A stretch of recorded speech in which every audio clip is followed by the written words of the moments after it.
ওয়াল্লাযীনা ইয়াকুলুনা রাব্বানা ইসরিফ আন্না আযাব জাহান্নাম। রহমানের গোলামের 5 নম্বর গুণ হলো তারা সব সময় আল্লাহর কাছে কেঁদে কেঁদে বলবে, আল্লাহ জাহান্নামের আগুন থেকে তুমি আমাদেরকে মুক্তি দিয়ে দাও। সুবহানাল্লাহ বলেন। রব্বানা ইসরিফ আন্না আযাব জাহান্নাম ইন্না আযাবাহা কানা গরামা। নিশ্চয়ই জাহান্নামের আযাব তো একেবারে বিনাশকারী শাস্তি, এরকম শাস্তি আর নাই। ইন্নাহা সাআত মুস্তাকাররা ওয়া মুকামা।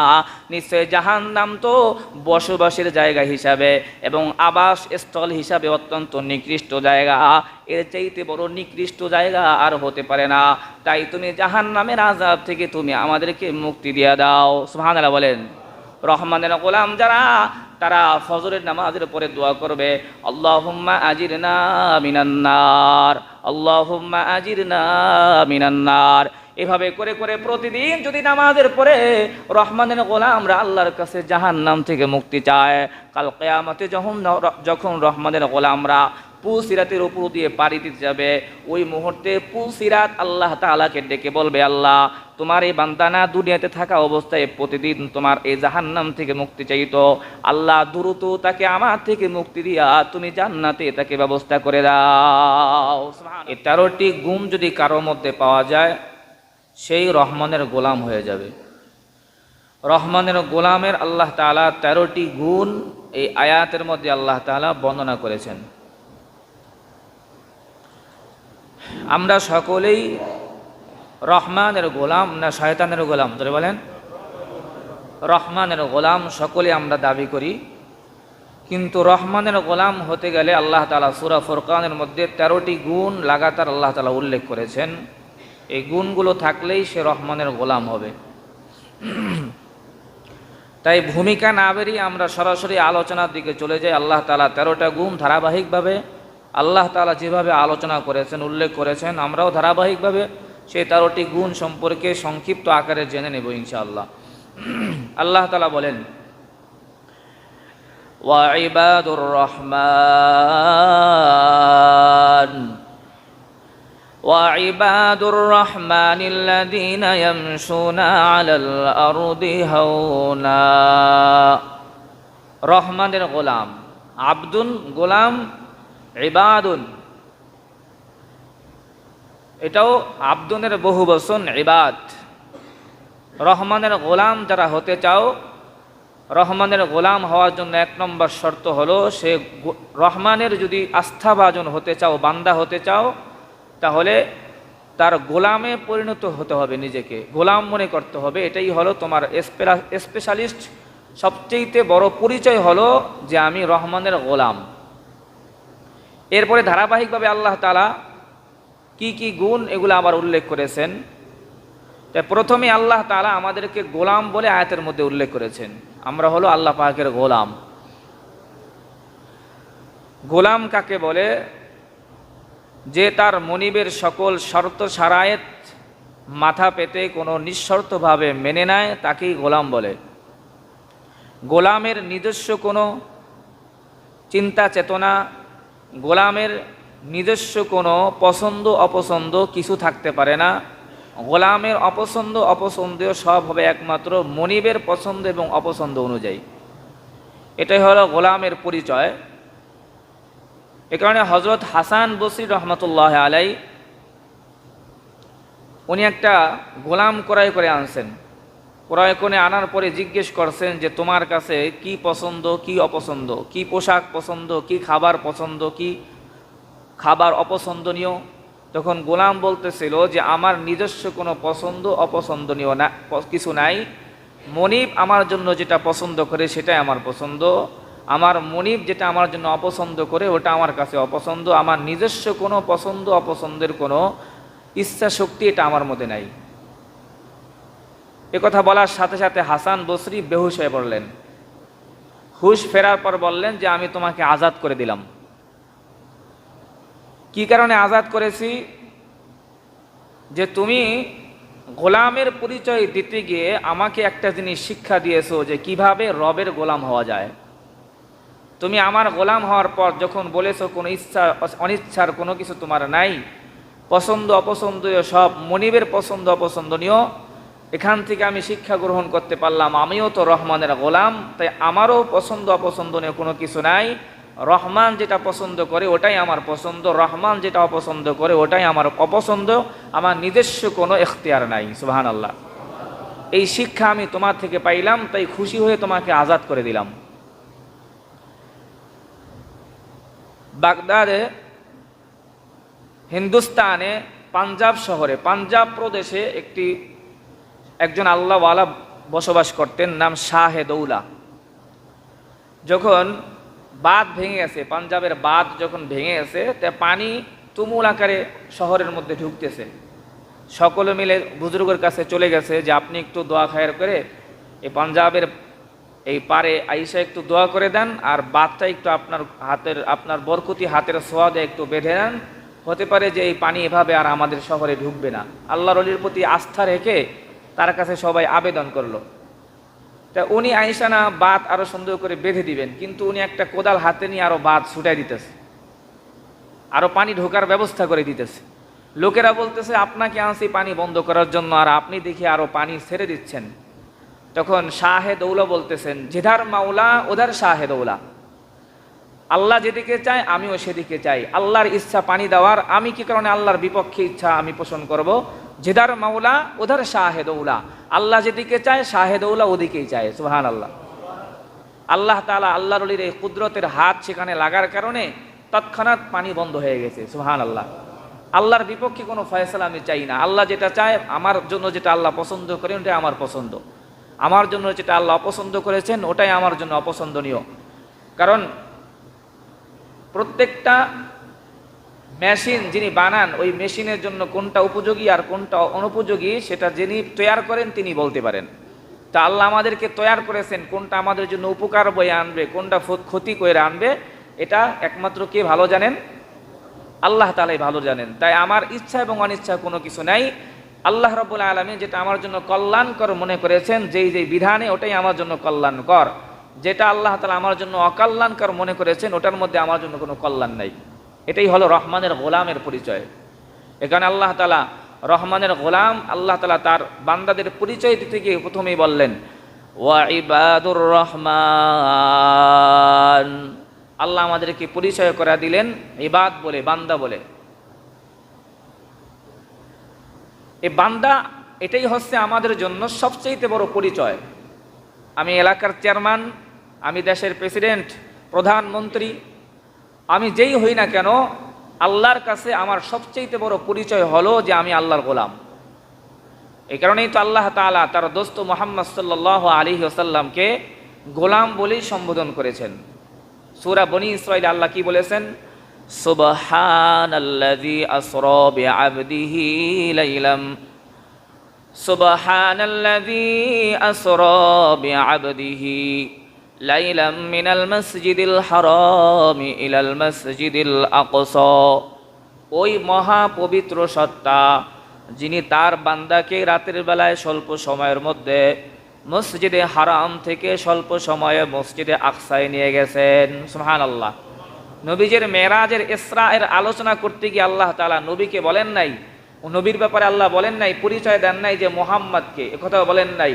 দোজাহানের সরদারকে আল্লাহ রাতের বেলায় ভ্রমণ করাইছেন, একথাও বলেন নাই। আল্লাহ বলেন আল্লাহ তাআলা তার মহাপবিত্র সত্তা ওই আল্লাহ যিনি তার বান্দাকে ভ্রমণ করাইছেন। সুবহানাল্লাহ বলেন। তা আল্লাহ তাআলা নবীর পরিচয় দিতে গিয়ে কি বলেছেন? বলেন না, কি বলেছেন? বান্দা বলেছেন। আল্লাহ তাআলা তার রসুলের পরিচয় করাই দিতে গিয়া কোরআনুল কারীমে কি বলে সম্বোধন করেছেন? বান্দা। আল্লাহ বলেছেন সুবহানাল্লাযী আসরা বিআবদিহি লাইলাম মিনাল মাসজিদিল হারাম। আবদুন বলে আল্লাহ সম্বোধন করেছেন। এই কারণে কাজী আয়াস রাহমাতুল্লাহ আলাইহি, কাজী ইয়াস ঐতিহাসিক একজন নবী প্রেমিক এবং লেখক, মুহাদ্দিস, মুফাসসির কাজী ইয়াস, উনি সুন্দর একটি কবিতা উনি আবৃত্তি করেছেন।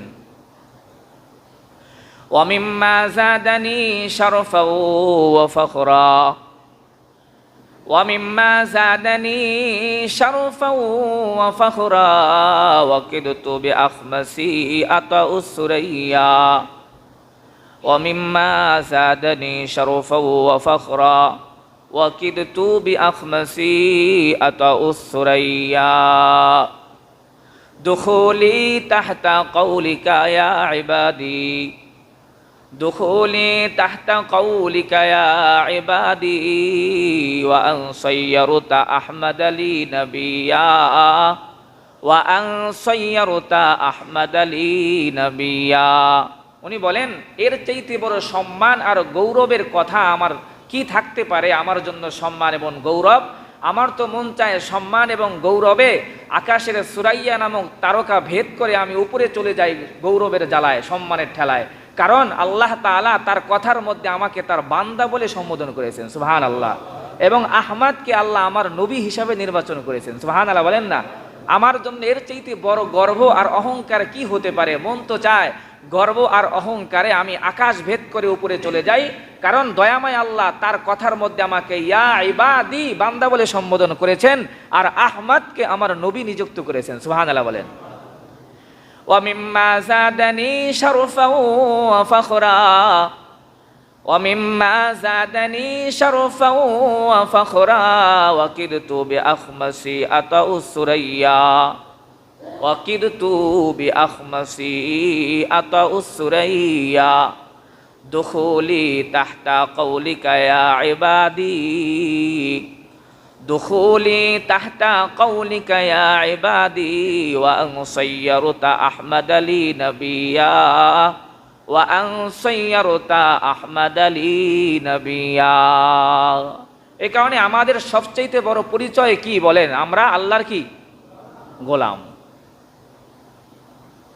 এই কারণে আল্লাহ তাআলা আমাদেরকে গোলাম বলে আল্লাহ তাআলা সবচেয়ে বেশি শান্তি পান আল্লাহর ভালো লাগে তাই আমরাও কি পরিচয় দিয়ে সবচেয়ে বেশি শান্তি পাবো ধরে বলেন গর্ব করব যে আল্লাহ তাআলা আমাদেরকে গোলাম বলে সম্বোধন করেছেন এই কারণে আল্লাহ তাআলা গুনাহ করার পরেও আমাদেরকে বলেন ইয়া ইবাদিয়াল্লাযীনা আসরাফু আলা আনফুসিহিম লা তাকনাতু মির রাহমাতিল্লাহ ইন্নাল্লাহা ইয়াগফিরুয যুনুবা জামিআ ইন্নাহু হুয়াল গফুরুর রহিম গুনাহগার বান্দাদেরকে আল্লাহ ডেকে বলতেছেন ইয়া ইবাদ হে আমার বান্দারা ইয়া ইবাদিয়াল্লাযীনা আসরাফু আলা আনফুসিহিম তোমরা যারা নিজেদের উপর অধিক বেশি জুলুম করেছো গুনাহ করেছো লা তাকনাতু মির রাহমাতিল্লাহ আমার রহমত থেকে একেবারে নিরাশ হয়ে পড়ো না ইন্নাল্লাহা ইয়াগফিরুয যুনুবা জামিআ যতই অপরাধ করো না কেন আমার রহমতের দরিয়ায় এসে করাঘাত করো তোমার সকল গুনাহগুলোকে আমার রহমতের দরিয়ার পানি দিয়ে আমি ধুয়ে মুছে সাফ করে দিব সুবহানাল্লাহ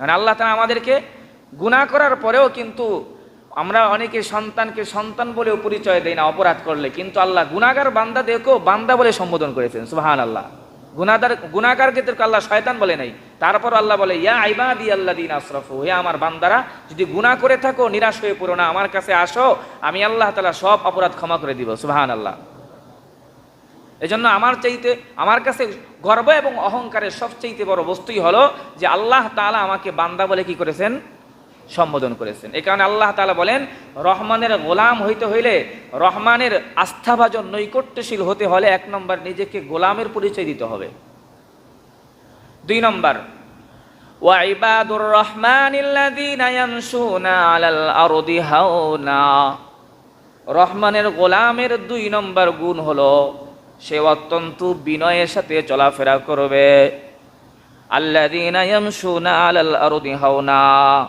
সূরা ফুরকানের 63 নম্বর আয়াত থেকে শুরু করে একেবারে শেষ পর্যন্ত আল্লাহ তাআলা 13টি গুণ উল্লেখ করেছেন এক নম্বর কি আল্লাহর কি হতে হবে গোলাম হতে হবে দুই নম্বর আল্লাযীনা ইয়ামশুনা আলাল আরদি হাওনা রহমানের গোলাম পরিচয় দিতে হলে দুই নম্বর গুণ হলো জমিনে অত্যন্ত নম্রতার সাথে বিনয়ের সাথে চলতে হবে অত্যন্ত বিনয়ের সাথে কি করতে হবে চলতে হবে নম্রতার সাথে চলতে হবে তাহলে কি হবে মান তাওয়াযআ লিল্লাহ রাফাআহুল্লাহ বিনয়ের সাথে যে ব্যক্তি চলাফেরা করবে আল্লাহ তাআলা তার মর্যাদাকে আকাশচুম্বী করে দিবে সুবহানাল্লাহ আর এক আয়াতে আল্লাহ বলেন ওয়ালা তামশি ফিল আরদি মারহা ওয়ালা তামশি ফিল আরদি মারহা ইন্নাকা লান তাখরিকাল আরদা ওয়া লান তাবলুগাল জিবালা তুলা জমিনে দাম্ভিকতার সাথে অহংকার গর্ব নিয়ে চলাফেরা করো না। যত বড় অহংকার করো, গর্ব করো, অহংকার করে কোনো দিন জমিন ভেদ করে তলদেশে যেতে পারবা না। অহংকার করে কখনো তুমি আকাশের চূড়ায়, তুমি পাহাড়ের চূড়ায় কোনোদিন উঠতে পারবা না। আল্লাহ বলেন ইন্নাকা লাং তাখরিকাল আরদা, জমিন ভেদ করে নিচে যেতে পারবা না। ওয়ালাং তাবলুগাল জিবালা তুলা, যতই অহংকার করো পাহাড়ের মতো উচ্চতায় কখনো তুমি পৌঁছতে পারবে না। এই কারণে আল্লাহ বলেন রহমানের গোলামের 2 নম্বর গুণ হলো তারা বিনয়ের সাথে, নম্রতার সাথে জমিনে চলাফেরা করবে। আল্লাযীনা ইয়ামশুনা আলাল আরদি হাওনা, রহমানের গোলাম যারা থাকবে এরকম বিনয় এবং নম্রতার সাথে চলবে। কে বাদশাহ, কে ফকির, কে দরবেশ, কে ওলি, এটা একসাথে চলতে গেলে বোঝার কোনো কায়দা থাকবে না। নামাজের কাতারের মধ্যে বাদশাহ যিনি, গোলাম যিনি, সবাই এক কাতারে আল্লাহর গোলামের পরিচয় হয়ে নম্রতার সাথে দাঁড়ায়া যাবে। এক হি সফ মে খড়ে হো গয়ে, এক হি সফ মে খড়ে হো গয়ে, মাহমুদ ওয়া আয়াজ, না কোই বান্দা রহা और ना कोई बंदा है नवाज, ना कोई बंदा रहा और ना कोई बंदा है नवाज। সুলতান মাহমুদ গজনবীর একটা গোলাম ছিল আয়াজ নামে। আয়াজ সবচেয়ে বেশি মোহাব্বত করতেন বাদশাহটাকে, আয়াজকে ভালোবাসতেন, মোহাব্বত করতেন। কয় সুলতান মাহমুদ গজনবী আর তার গোলাম বাদশাহ একসাথে যখন নামাজের কাতারে দাঁড়াইতেন, ওঠা বসা করতেন, চলতেন, বোঝার কোনো সিস্টেমই ছিল না যে কোনটা বাদশাহ আর কোনটা গোলাম। সুবহানাল্লাহ বলেন। যত বড় কোটিপতি হন আর যা কিছু হন, নামাজের কাতারে দাঁড়াইলে তখন চেনার কোনো সিস্টেম আছে? বলেন আছে কোনো সিস্টেম? এটাই তো রহমানের গোলামের পরিচয়, বিনয়ের সাথে যারা চলবে। আল্লাযীনা ইয়ামশুনা আলাল আরদি হাওনা। বাদশাহ আলমগীর নাম শুনছেন না? বাদশাহ আলমগীর, বাদশাহ আলমগীর বাদশাহী পেয়েছেন। বাদশাহ ছিলেন, মুঘল সম্রাটের বাদশাহ ছিলেন, মুঘল আমলের বাদশাহ ছিলেন। বাদশাহ হওয়ার পরেও জুমার নামাজে ওনার আসতে মাঝে মাঝে দেরি হয়ে যেত। আসতে দেরি হইলে উনি মসজিদের মুসল্লিদের কাতার ভেদ করে মানুষের কাঁধ ডেঙ্গায় সামনে আসতেন না। যদি এরকম হয়েছে যে একেবারে লাস্টে জুতার কাছে জায়গা পেয়েছেন, জায়নামাজটা জুতার উপর বিছিয়ে বসে পড়তেন। সুবহানাল্লাহ বলেন। জুতার উপরে জায়নামাজ বিছিয়ে বসে পড়তেন। তারপর বলতেন না যে আমি বাদশাহ, আমাকে সামনের কাতারে যেতে হবে না, আমি পিছনে আসছি, জোতার উপরে আমি জায়গা পেয়েছি, আমার এ জায়গা জোতার উপরই, আমি রহমানের গোলাম। সুবহানাল্লাহ বলেন। এখানে আলাদা কোনো স্পেশালিস্ট কোনো পরিচয় আমার নাই, এখানে সবাই গোলাম হয়ে আসছে, আমিও আল্লাহর গোলাম হয়ে আসছি। সুবহানাল্লাহ। এ কারণে পয়গম্বর সুলাইমান আলাইহিস সালাতু ওয়াস সালাম, পয়গম্বর সুলাইমান তখ্ত নিয়ে উঠতেছে। সবাই তো জানেন আল্লাহ তাআলা তাকে এরকম তখ্ত সিংহাসন দান করেছেন যে সকালবেলা গুদুহা শাহরুন ওয়া রাওয়াহুহা শাহর, সকালবেলা 1 মাসের রাস্তা, বিকালবেলা 1 মাসের রাস্তা, সিংহাসন নিয়ে আকাশে উড়ে বেড়াইতেন। এক প্রান্ত থেকে আরেক প্রান্ত চলে যাইতেন। পয়গম্বর সুলাইমান আলাইহিস সালাম 1 লক্ষ দেও দানব মানুষ নিয়ে এই সিংহাসনটা উড়াউড়ি করতে থাকতো। সুবহানাল্লাহ বলেন। আল্লাহ তাআলা বাতাসকে তার অনুগত করে দিয়েছিলেন। বা সুলাইমা দাদে মুলকো সরওয়ারি সদমতে খাতেমশ দে ও পরি আজতনে সা বরবকির মা কুতে দাদ হামজা ইউনুস লোকমায়ে বাহুতে দাদ আখদাওয়ান देखे हंगामी सहर कर दे कौमे लू तेरा जेरो जबर हमद बेहद मर खुदाए पाकेरा आके इमादाद मुश्ते खाकेरा आके दर आ दमदमे दो रूहेरा दाद अज तूफान जातो नूहेरा। আল্লাহ তাআলা পয়গম্বর সুলাইমানের জন্য জিন, দেও, দানব, পরী যা আছে সব তার অনুগত করে দিয়েছিলেন। তাই সিংহাসন তার অনুগত উঠতে থাকতো আকাশ দিয়ে। উঠতেছে। একদিন পয়গম্বর সুলাইমান মনে মনে চিন্তা করতেছেন, আমার মতো বাদশাহ পৃথিবীতে আর কে আছে? এত বড় সিংহাসন নিয়ে আকাশ দিয়ে আমি উড়ে বেড়াই, আমার চাইতে বড় শাহেনশাহওয়ালা বাদশাহ পৃথিবীতে আর কে আছে? মাত্র মনের মধ্যে কল্পনা আনতে দেরি হয়েছে, এবার সিংহাসন টলমল করতে শুরু করেছে। সিংহাসন এবার নড়াচড়া করতে কি শুরু করেছে। একবার এদিকে কায়দ হয়, একবার এদিকে কায়দ হয়। পয়গম্বর সুলাইমান আলাইহিস সালাতু ওয়াস সালাম হাতের ছুরি আর চাবুক দিয়ে সিংহাসনের উপর বাড়ি মেরে বলে, থাম, এরকম নড়াচড়া কেন? উপর থেকে আওয়াজ আসে, হে পয়গম্বর, যিনি তখ্ত তাসাউফ ওর সিংহাসনের উপর বসে আছেন, সিংহাসনওয়ালা যদি নিজে আত্মশুদ্ধি হয়ে যায়, সঠিক হয়ে যায়, তাহলে সিংহাসন অটোমেটিক সোজা হয়ে যাবে। সুবহানাল্লাহ। সিংহাসনওয়ালা যদি সোজা হয়ে যায় সিংহাসন সোজা হয়ে যাবে, মোটরসাইকেলওয়ালা যদি সোজাভাবে চালায় মোটরসাইকেল সুন্দরভাবে চলবে, আর উনি যদি এভাবে মাজা ডুলা ডুলা চলতে চায় অহংকারে নিয়ে, তাহলে মোটরসাইকেল অহংকারের সাথে তার সাথে তাল মিলাইবে। সুতরাং তুমি যদি তোমার মনের অহংকারকে দূর করো তোমার সিংহাসনটা অটোমেটিক সোজা হয়ে যাবে। নিজেকে আগে আত্মসংশোধন করো, ইসলাহ করো, তোমার সিংহাসন এমনি সোজা হয়ে যাবে। সুবহানাল্লাহ বলেন। নবীদেরকে আল্লাহ তাআলা কিভাবে শিক্ষা দিয়েছেন, যা যাররা পরিমাণ কোনো অহংকার ভিতরে ঢুকানো যাবে না, আত্মমর্যাদা নিজের মধ্যে আত্মগরিমা এটা আনা যাবে না।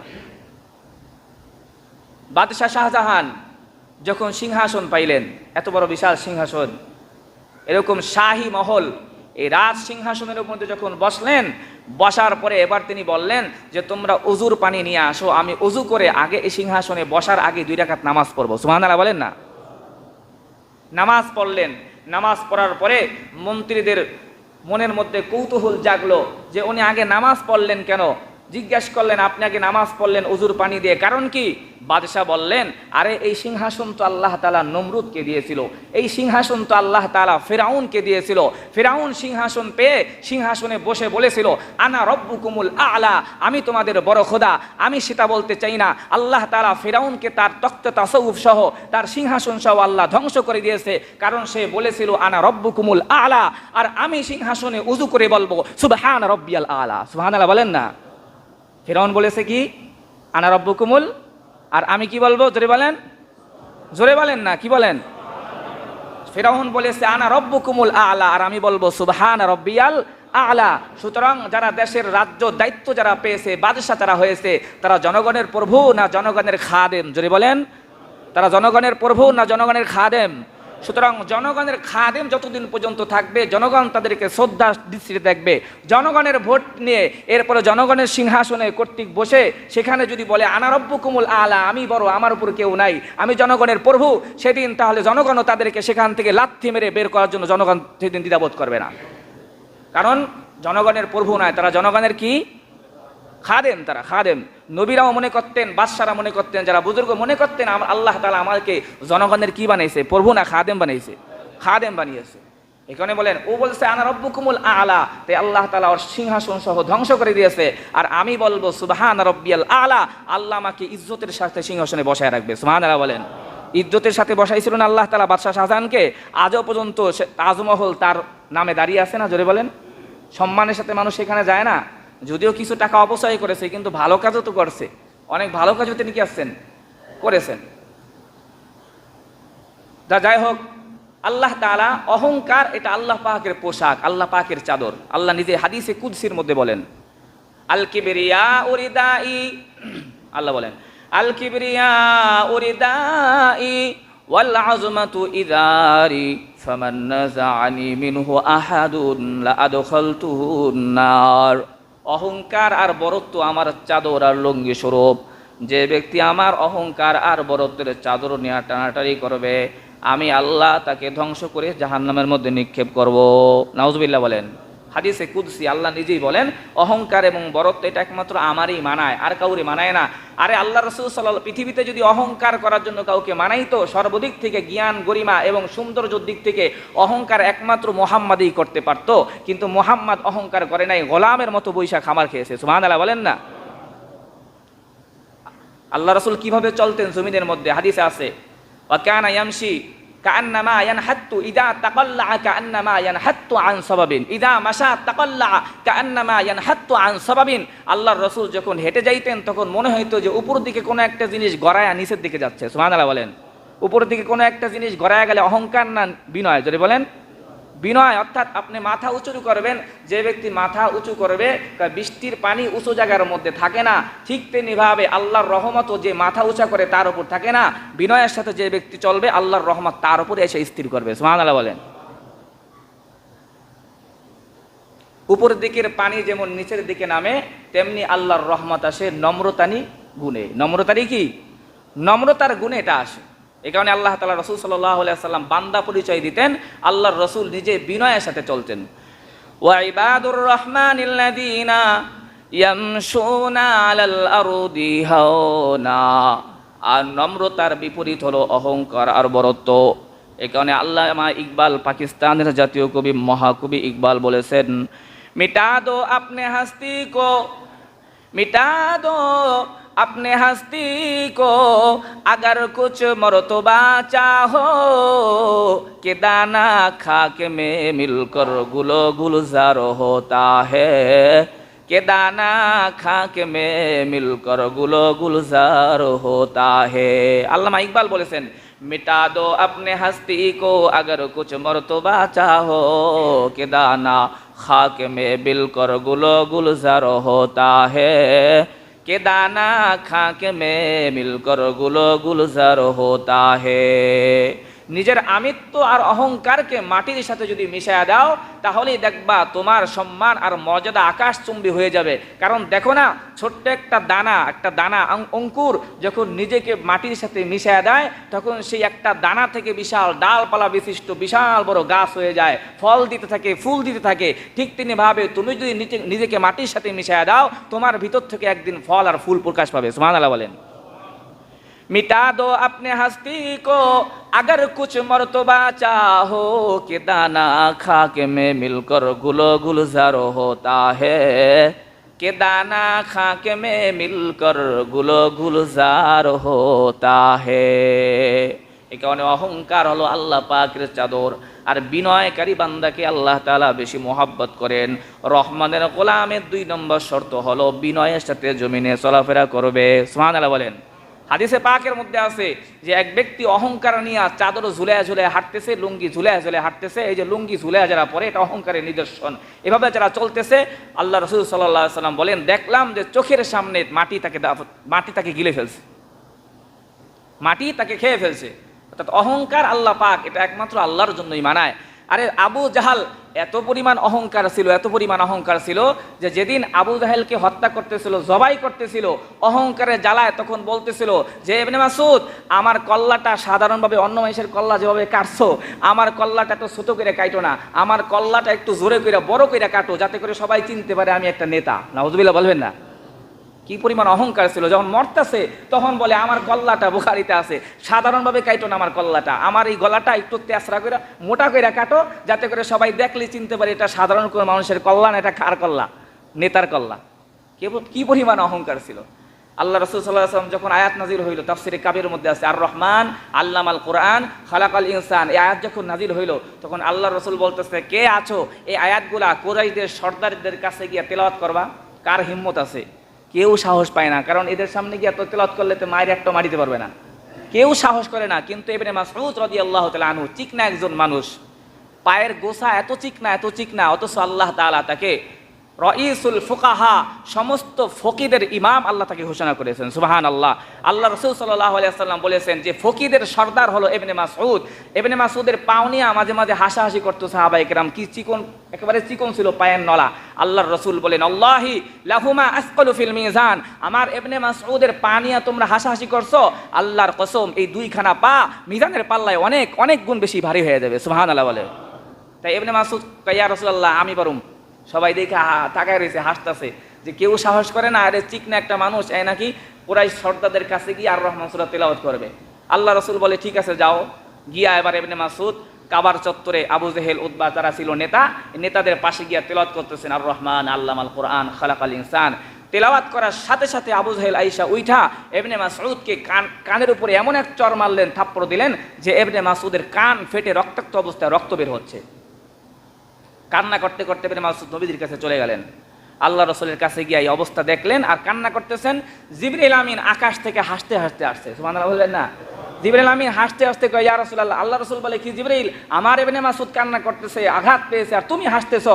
আল্লাহর রাসূলকে জিবরাইল বলে, ইয়া রাসূলুল্লাহ একটা সুসংবাদ নিয়ে আসছি, সুসংবাদ। সুবহানাল্লাহ বলবেন না? কি সুসংবাদ? কয় সেটা পরে জানতে পারবেন, বদরের যুদ্ধের দিন জানতে পারবেন কি সুসংবাদ।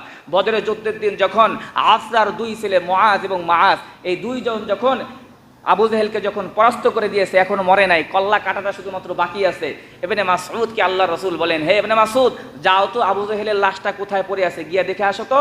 ইবনে মাসউদ গিয়া দেখে যে গোংরাইতেছে মাটির মধ্যে পড়ে, এখনো মরে নাই, কল্লা এখন কাটা লাগবে। ইবনে মাসউদ হাতে তরবারে নিয়ে এখন কল্লা যখন কাটবেন, কাটার সময় আবু জেহেল তখন বলতেছে, আমার কল্লাটা কি খেয়ে কাটো, তো মোটা করে কি করো, কাইটো। আর বলতেছে, ওই মুহূর্তেও বলতেছে আবু জেহেল, আল্লাহর কসম, দুনিয়ার মধ্যে জীবিত থাকা অবস্থায় আমার কাছে সবচেয়ে ঘৃণিত চেহারা ছিল মুহাম্মাদের, আমার ইন্তেকালের পরেও আমার কাছে সবচেয়ে ঘৃণিত চেহারা থাকবে মুহাম্মাদের। নাউজুবিল্লাহ বলবেন না? ওই অবস্থায় কথা বলতেছে। আল্লাহর রাসূলের সংবাদ পাওয়ার পর বলেছিল, ফিরআউনি আসাদ্দু মিন ফিরআউনা মূসা, আমার ফেরাউনটা মুসার ফেরাউনের চাইতে জঘন্যতম। কারণ মুসার ফেরাউন তো নীল নদের মধ্যে পানির মধ্যে পড়ে বলছে, আমানতু আন্নাহু লা ইলাহা ইল্লাল্লাযী আমানাত বিহি বানু ইসরাঈল, অন্ততপক্ষে বিপদে পড়ে বলছিল আমি বনী ইসরাঈল আল্লাহর প্রতি কি আছে ঈমান আনছি। কিন্তু আমার ফেরাউনটা তার থেকে জঘন্যতম, মৃত্যুর সময়ও তার মধ্যে কোনো কি ছিল না, অনুতপ্ত তার মধ্যে ছিল না, তো তখনও কি ছিল, অহংকার ছিল। এখানে আল্লাহ রাসূল বলছেন আমার ফেরাউনটা মুসার ফেরাউনের চাইতে বেশি মারাত্মক, জঘন্যতম। যখন কাটা হইল কল্লা, বলেন না ইবনে মাসউদের কি করছিল? ইবনে মাসউদকে চর মাইরা কান ফাটাই দিয়েছিল না, রক্ত বের হয়েছে না। ইবনে মাসউদ রাদিয়াল্লাহু তাআলা আনহু আবু জেহেলকে জবাই করলেন। জবাই করার পরে এখন এই মাথাটা তিনি কোলে নেওয়ার চেষ্টা করতেছেন, মাথাটা যেভাবে হোক কান্দে করে নিবে, কিন্তু আল্লাহ তাআলা এই মাথাটাকে এত পরিমাণ ভার দিছে, ভারের কারণে ইবনে মাসউদ আর তুলতেই পারতেছে না। তার মানে সাধারণত বকরির খাওয়া হালাল আছে, এই বকরির মাথা মানুষ মাথা কোলের মধ্যে নেয়, কিন্তু বলেন কুকুর খাওয়া কি যায় আছে? কুকুরের মাথাকে কেউ মাথার মধ্যে নিবে? কুকুরের মাথা কেউ মাথায় তুলবে? কুকুরের মাথাকে কেউ শরীরের মধ্যে তুলবে? কয় না। কুকুরের মাথা কিভাবে টানবে? কুকুরের মাথা কোথাও যদি ফালার প্রয়োজন হয় তাহলে রশি লাগায় টানতে টানতে তারপরে নিয়ে যাবে। তার মানে আল্লাহ তাআলা এই জাহান্নামের কুকুর আবু জেহেলের মাথাকে এত ভারী করে দিয়েছেন, ইবনে মাসউদ যতই চেষ্টা করে আর উপরে তুলতে পারতেছে না। এবার ইবনে মাসউদ রশি দেয়া বাইদা টানতে টানতে নবীজির কাছে নিয়ে আসছে, টানতে টানতে নবীজির কাছে কি নিয়ে আসছে। এই মুহূর্তে জিবরাইল আমিন আসছে, আয়েশা হাসতেছে, কয় ইয়া রাসূলুল্লাহ, কানের বদলায় কান তো পাইলেন, কান ফাটাইছে কান তো পাইলেন, এই কানের বদলায় কান পাইলেন, মাথা পাইলেন ফ্রি।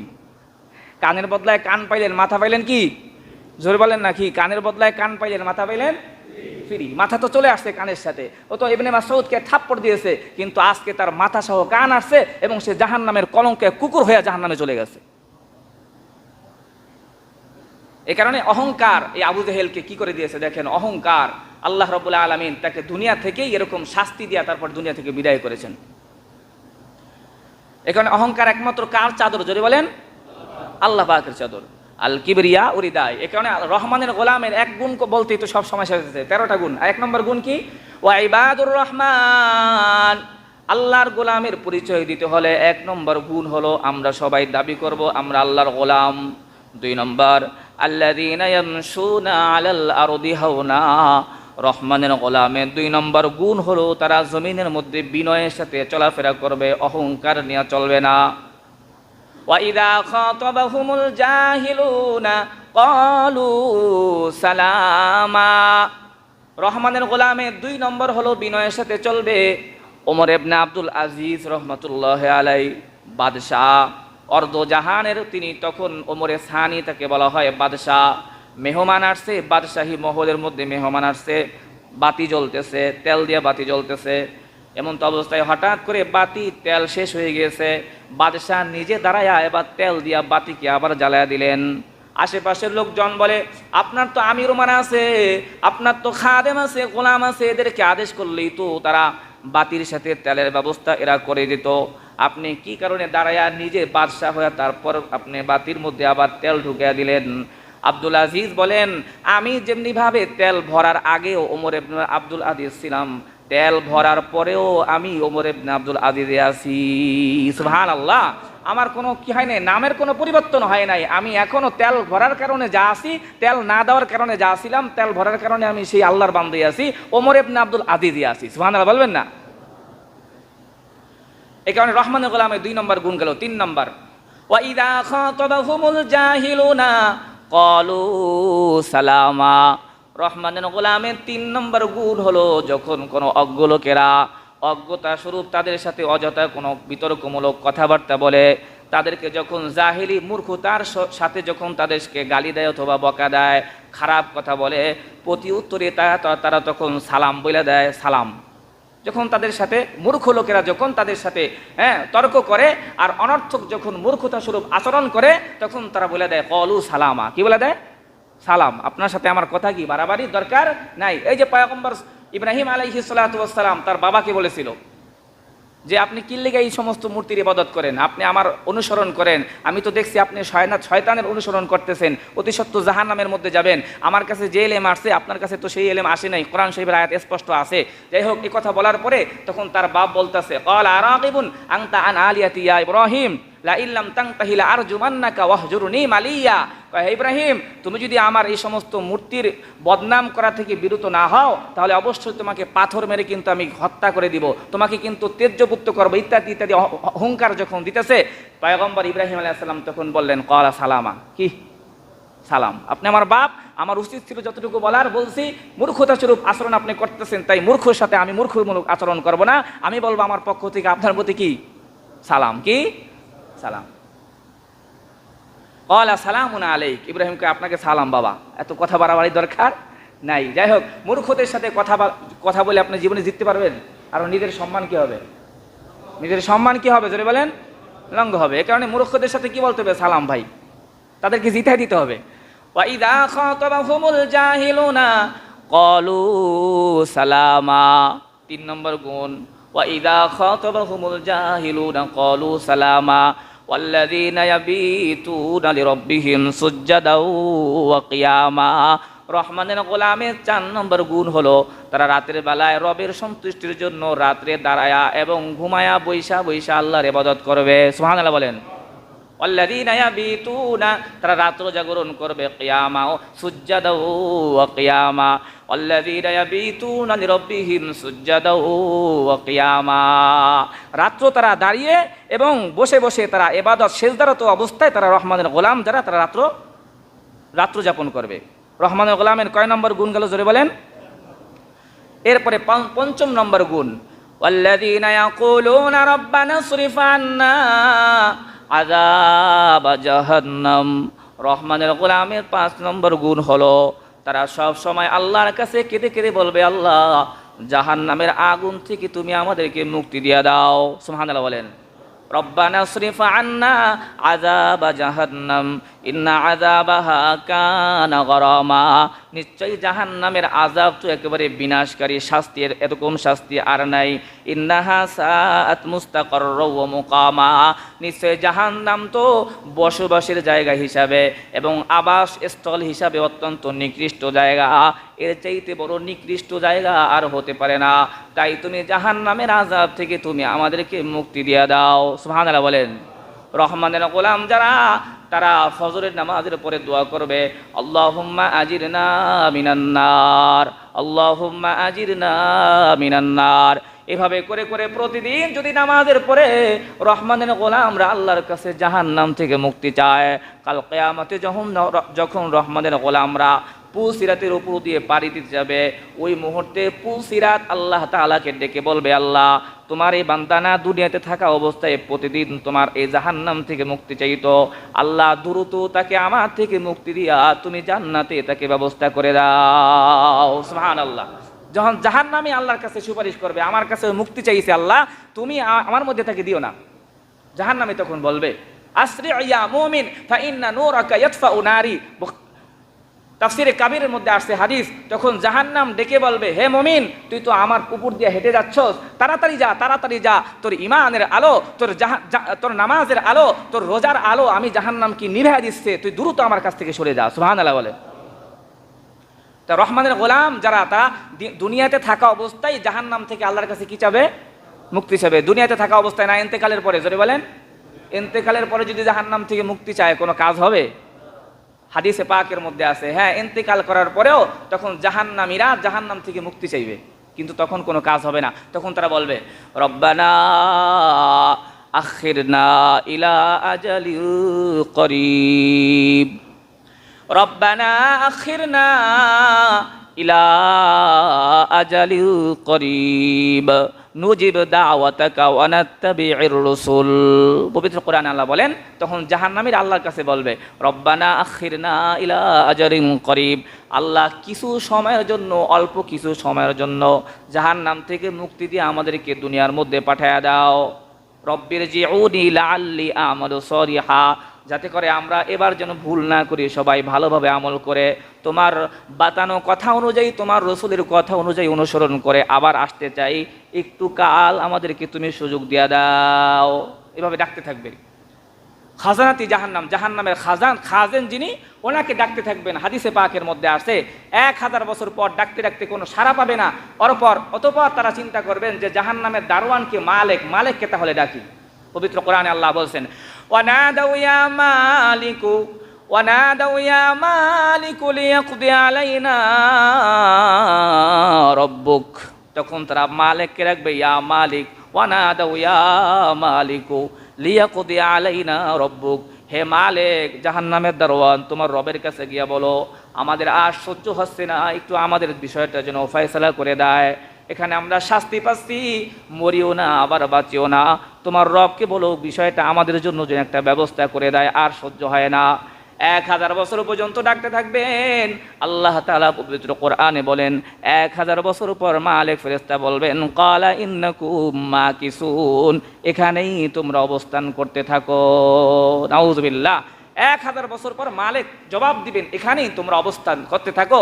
সবাই নিরাশ হয়ে তখন আল্লাহকে ডাকতে থাকবেন, রব্বানা গালাবাত আলাইনা শিকওয়াতুনা ওয়া কুন্না কওমান দাল্লিন রব্বানা আখরিজনা মিনহা ফাইন উদনা ফাইন্না যালিমুন।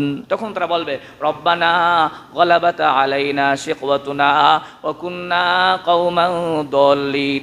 আল্লাহ, আমাদের আযাবের মাত্রা এত বেশি হয়ে গেছে, আর সহ্য হয় না, তুমি আমাদেরকে রহম করো।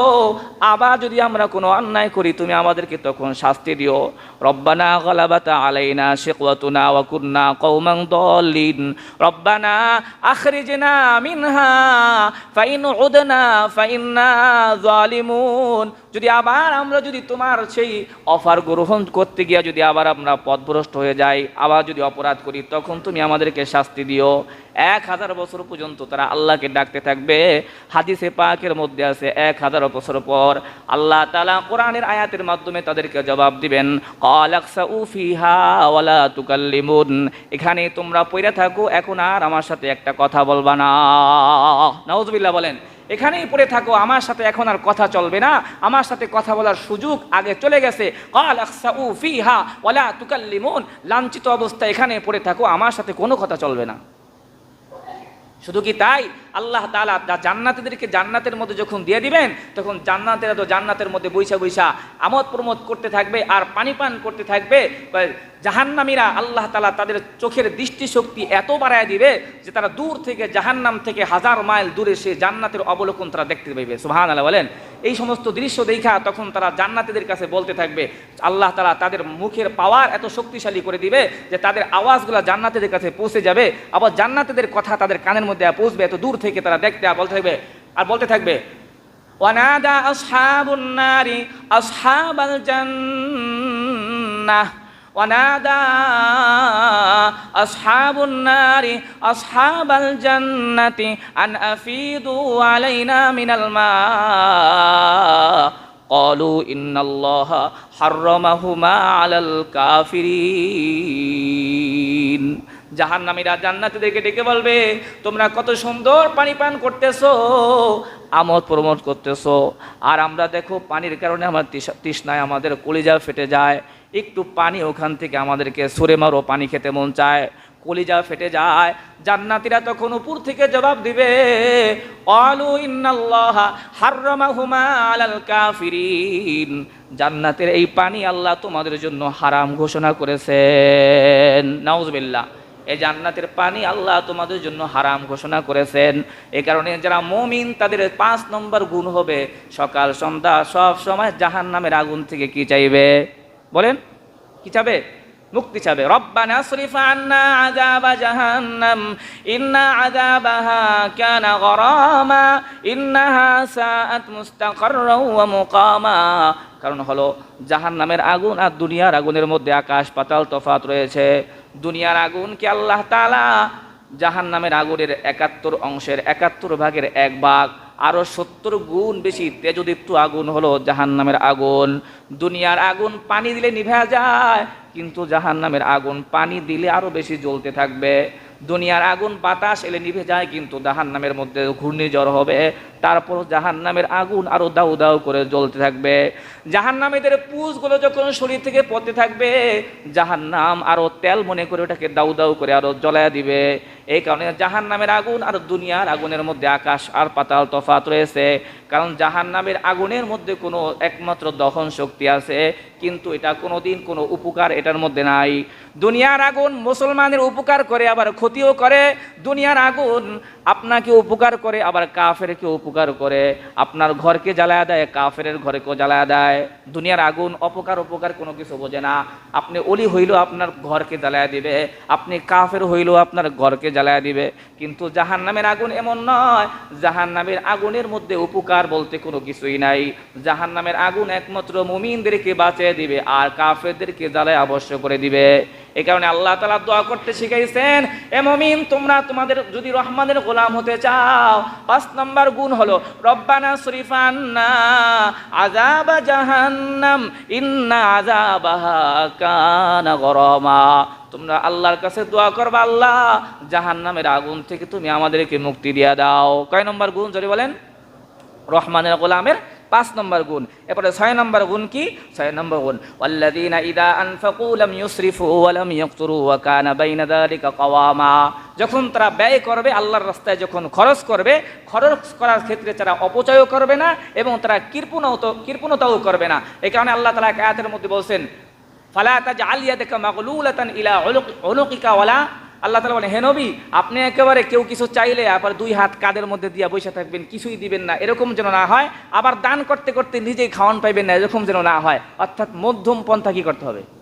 অবলম্বন করতে হবে। কৃপণতাও করা যাবে না, আবার দিতে দিতে কি করা যাবে না, একেবারে নিজে ফকির হয়ে যাওয়া যাবে না। মধ্যম পন্থা অবলম্বন করতে হবে। আল্লাহ তাআলা সেই কথাই বলতেছেন, ইযা আনফাকু লাম ইউসরিফু ওয়া লাম ইয়াকতুরু। কয় তারা অপচয় করবে না এবং তারা কৃপণতাও করবে না। ওয়া কানা বাইনা যালিকা কাওয়ামা, বরং তারা মধ্যম পন্থা অবলম্বন করবে। দান সৎকার। কিন্তু হযরত মুজাহিদ রাহমাতুল্লাহি আলাইহি উনি বলেন যে হ্যাঁ, যদি আল্লাহর রাস্তায় দান করার ক্ষেত্রে যদি বিপুল পরিমাণ সম্পদ দান করে, এটা অপচয়ের মধ্যে অন্তর্ভুক্ত হবে না। এটা অপচয়ের মধ্যে কি হবে না? অন্তর্ভুক্ত হবে না। কিন্তু গুনাহের রাস্তায় যদি 1 টাকাও দান করে, সেটা অপচয়ের মধ্যে কি হবে? অন্তর্ভুক্ত হবে। কিন্তু আল্লাহর রাস্তায় দান করার ক্ষেত্রে যদি সব কিছু দিয়া দেয়, এটা অপচয়ের মধ্যে অন্তর্ভুক্ত হবে না। তা রহমানের গোলামের কয় নম্বর গুণ গেল? এটা 6 নম্বর গুণ গেল। এরপরে 7 নম্বর, ওয়াল্লাযীনা লা ইয়াদউনা মা আল্লাহি ইলাহান আখার। তারা আল্লাহর সাথে অন্য কোনো উপাস্যকে তারা সাব্যস্ত করবে না, আল্লাহর সাথে অন্য কাউকে ইলাহ রূপে সাব্যস্ত করবে না। কয় নম্বর গেছে? বলেন বলেন, কয় নম্বর? 7 নম্বর। ওয়ালা ইয়াকতুলুনান নাফসাল্লাতী হারামাল্লাহু ইল্লা বিল হক। অন্যায়ভাবে তারা মানুষকে হত্যা করবে না। কারণ একটা মানুষ যদি কেউ হত্যা করে, কেমন যেন পুরা দুনিয়ার সব মানুষ সে হত্যা করেছে। মানুষ হত্যা করা বিশাল বড় মহা অপরাধ। এই কারণে রহমানের গোলামের আরেকটা গুণ হলো তারা অন্যায়ভাবে মানুষকে কি করবে না। কয় নম্বর গেছে বলেন? এরপরে ওয়ালা ইয়াজনুন। কয় নম্বর গেছে? 8 নম্বর। ওয়ালা ইয়াজনুন, তারা জিনা করবে না। কি করবে না? জিনা করবে না। যাই হোক, এর বিস্তারিত আলোচনা এখন আর সময় নেই। এরপরে 9 নম্বর গেছে। এরপরে 10 নম্বর হলো ওয়াল্লাযীনা লা ইয়াশহাদুনা যুর। তারা আদালতে দাঁড়িয়ে মিথ্যা সাক্ষ্য প্রদান করবে না। মিথ্যা সাক্ষ্য প্রদান করবে না। কয় নম্বর গেল? 10। ওয়াল্লাযীনা ইযা যুক্কিরু বিআয়াতি রাব্বিহিম লাম ইয়াখিরু আলাইহা সুম্মা ওয়া উমিয়ানা। যখন তাদের সামনে আল্লাহর আয়াতসমূহ, নিদর্শনসমূহ যখন আলোচনা করা হবে, তখন তারা সাধারণভাবে বধিরদের মতো, অন্ধের মতো শুধুমাত্র শুনবে না, বরং এটা নিয়ে চিন্তা ফিকির করবে। এটা নিয়ে কি করবে? চিন্তা ফিকির করবে। তার মানে কোরআনুল কারীমে শুধু অর্থ শুনেই যাবে না, এটা নিয়ে কি করতে হবে? কোরআনুল কারীম শুনতেছি, কিন্তু এটার মধ্যে আল্লাহ কি বলছে এটা নিয়ে ফিকির না করে, এটা হবে না। রহমানের গোলামের গুণ হলো যা শুনতেছি এটা নিয়ে কি করতে হবে? চিন্তা ফিকির করতে হবে। কয় নম্বর গেল জোরে বলেন? 11 নম্বর। এরপরে 12 নম্বর, ওয়াল্লাযীনা ইয়াকুলুনা রাব্বানা হাব লানা মিন আজওয়াজিনা ওয়া যুররিয়াতিনা কুররাতা আয়ুনিন ওয়াজআলনা লিল মুত্তাকিনা ইমামা।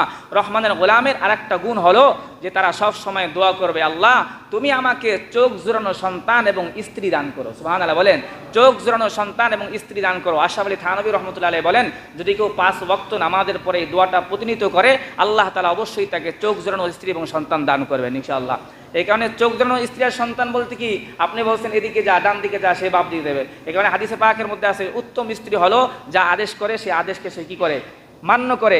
আর অন্তত পক্ষে স্বামী যদি তার দিকে তাকায় তাহলে সে ঈদা সাররাতকা স্বামীকে খুশি করে দেয়, মুস্কি এসে দিয়ে কি করে দেয়। এটা হলো উত্তম স্ত্রী। কারণ আল্লাহর কাছে দোয়া করতে হবে, যারা বিবাহ করেন নাই দোয়া করবেন, রব্বানা হাবলানা মিন আজওয়াজিনা অজরে। দেখেন আগে আল্লাহ তাআলা বলতেছেন সন্তানের কথা, তারপরে বলছেন কি স্ত্রীর কথা। রব্বানা হাবলানা মিন আজওয়াজিনা ওযুররিয়াতিনা, আগে বলতেছেন স্ত্রীর কথা, তারপর বলতেছেন সন্তানের কথা। কারণ বিয়ে না করলে সন্তান হইব, বলেন বিয়ে না করলে কি সন্তান হবে? এখানে আল্লাহ আগে বলছেন স্ত্রীর কথা, তারপর বলছেন সন্তানের কথা। আল্লাযিনা রব্বানা হাবলানা মিন আজওয়াজিনা ওযুররিয়াতিনা কুররাতা আয়ুন, এখানে 13টা চলে গেছে।